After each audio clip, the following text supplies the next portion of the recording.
Baik,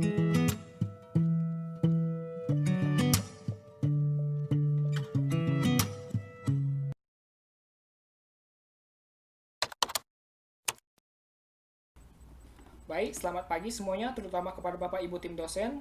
Sebelumnya, izinkan saya memperkenalkan diri terlebih dahulu. Nama saya Eri dari kelas 1 SIMA. Hari ini saya akan mewakilkan kelompok 4 yang berisi Jesslyn, Jessie, Jocelyn, Eri Sanjaya, dan saya sendiri untuk mempresentasikan proyek UTS desain interaksi berupa prototipe dari aplikasi yang sedang kami rancang. Nah, pertama-tama saya ingin mengenalkan aplikasi ini terlebih dahulu. Jadi nama aplikasi ini adalah List Your Plan. Tentunya dengan mendengar nama List Your Plan ini saja, kita sudah mendapatkan gambaran dan bayangan kira-kira fungsi aplikasinya seperti apa. Jadi List Your Plan adalah aplikasi yang dirancang untuk mengingat tugas dan ujian.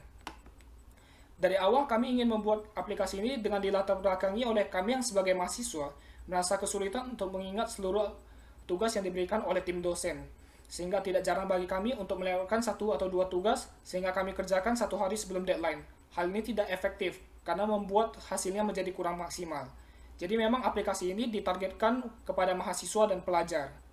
Lalu nantinya desain dari aplikasi ini akan kami dominasi dengan warna kuning. Kenapa kami memilih warna kuning? Karena warna kuning identik dengan warna stabilo, yang fungsinya merupakan meng-highlight info-info penting dari sebuah bacaan. Sama seperti aplikasi ini untuk meng-highlight tugas dan ujian.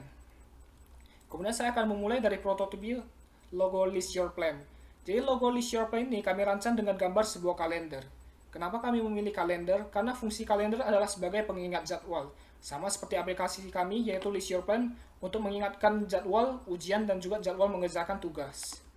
Kemudian saat kita buka aplikasinya, maka akan muncul tampilan seperti ini, cover List Your Plan. Setelah kita tunggu beberapa saat, maka kita akan dialihkan ke halaman menu utama.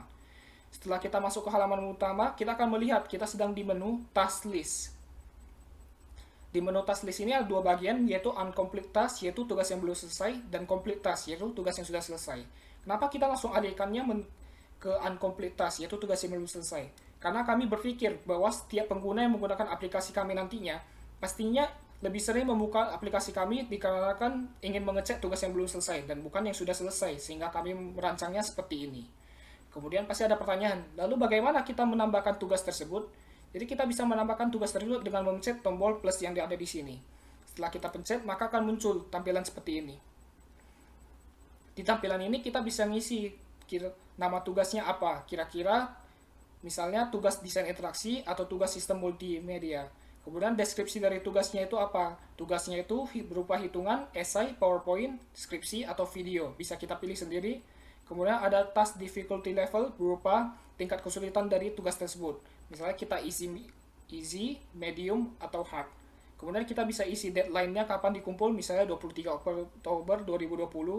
Dan setelah kita mengisi kedua pilihan ini, maka first reminder dan second reminder ini akan memunculkan rekomendasi dari aplikasi tersebut. Jika kita tidak setuju dengan rekomendasi tersebut, kita bisa mengubahnya sesuai keinginan kita sendiri. Setelah kita sudah menyesuaikan semuanya, maka kita pencet save. Setelah kita pencet save, maka akan tulisan your task has been added. Artinya tugas kita sudah berhasil ditambahkan dan akan muncul di bagian sini. Nah, nantinya akan muncul pertanyaan lain lagi. Bagaimana jika dosen tidak jadi memberikan tugas tersebut atau deadline-nya diganti atau kita sudah menyelesaikan tugas tersebut? Nah, semua hal tersebut dapat kita temukan di menu details. Ketika kita pencet, maka akan muncul tampilan seperti ini. Di menu details ini kita bisa melihat nama tugas, deskripsi tugas, dan tingkat kesulitan yang sudah kita set pada awalnya. Jadi misalnya tugasnya tidak jadi diberikan oleh dosen. Nah, kita tinggal pencet delete ini. Setelah kita pencet, aplikasi ini tidak akan langsung menghapus tugas tersebut, melainkan akan ada konfirmasi delete task. Kenapa kami membuat ini? Agar aplikasi ini lebih user friendly. Kami tidak ingin saat pengguna hanya ingin mengedit tugas tersebut, dia kepencet delete malah langsung terdelete tugasnya. Jadi akan ada layar konfirmasi tugas tersebut. Nah, kalau sini saya mempraktikkan jika kita ingin mendelete, jadi akan saya pencet delete. Setelah saya delete, maka akan balik ke halaman utama. Nah, saya sekarang akan mempraktikkan bagaimana jika kita ingin mengedit tugas tersebut.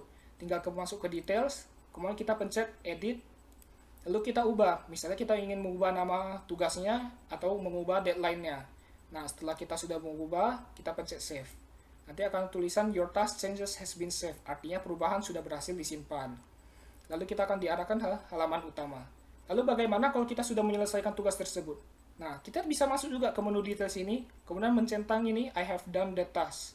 Nanti akan menjadi warna hitam, lalu kita tinggal pencet save. Nah, your task has been completed, artinya tugas kita sudah berhasil kita selesaikan. Kemudian setelah itu kita akan diarahkan ke menu complete task.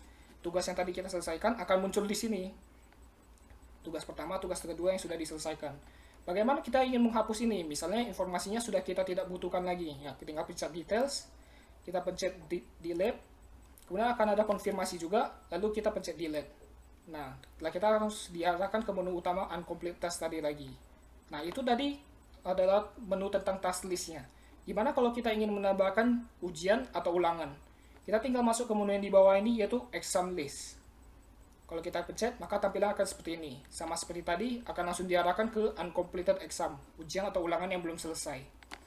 Lalu bagaimana kita ingin add ulangan atau exam? Nah, sama saja seperti yang tadi. Tinggal pencet tombol plus di sini. Setelah kita pencet, maka akan muncul tampilan seperti ini. Kita isi saja namanya, deskripsinya, misalnya essay atau apa, difficulty levelnya, lalu deadline-nya, reminder-nya juga nanti akan direkomendasi dan bisa kita set sendiri. Setelah selesai kita menyesuaikan, kita pencet save. Nanti akan muncul your exam has been added, artinya ulangan atau ujian sudah berhasil kita tambahkan. Nah, kemudian kita akan diarahkan ke menu ini lagi. Lalu bagaimana kalau kita tiba-tiba ujian atau ulangannya tidak jadi atau jadi minggu depan? Nah, kita juga bisa masuk ke menu detail sini, kemudian kita pencet yang delete seperti pada saat menu tugas tadi. Setelah kita pencet, akan ada konfirmasi lagi. Lalu kalau sudah kita konfirmasi, maka tinggal pencet delete. Nah, nanti ada muncul your exam has been deleted. Artinya ujian atau ulangannya sudah berhasil kita hapus. Lalu jika kita ingin edit, kita juga masuk ke menu detail sini.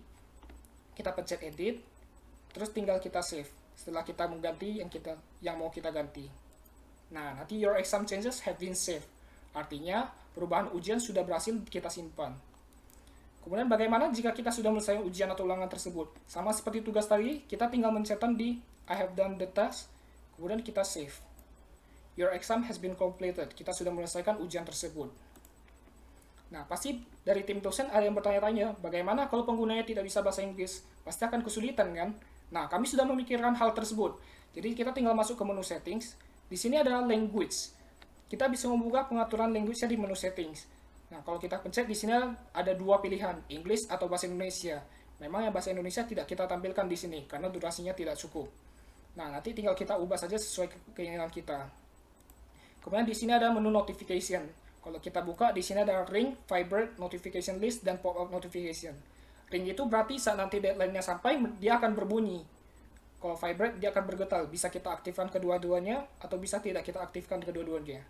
Lalu ada notification list. Notification list itu apa? Coba saja kita aktifkan. Nah, nanti kalau kita aktifkan akan muncul seperti ini. Sudah waktunya mengerjakan tugas di notification panel pada smartphone kita. Kemudian ada yang namanya pop-up notification. Pop-up notification ini nantinya akan muncul di lock screen kita. Kalau kita pencet akan muncul seperti ini. Saat waktunya mengerjakan tugas atau saatnya belajar. Nah, lalu kita masuk ke menu About. About ini apa? About ini menampilkan versi dari aplikasi kita. Jadi jika ada updatean terbaru akan bisa kita ketemukan juga di sini.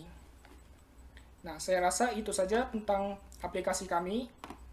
Jadi ini adalah kontribusi anggota kami dalam pembuatan proyek UTS ini. Saya sebagai moderator, lalu penyusun prototipenya ada Jesslyn, Jocelyn, dan Erik Sanjaya.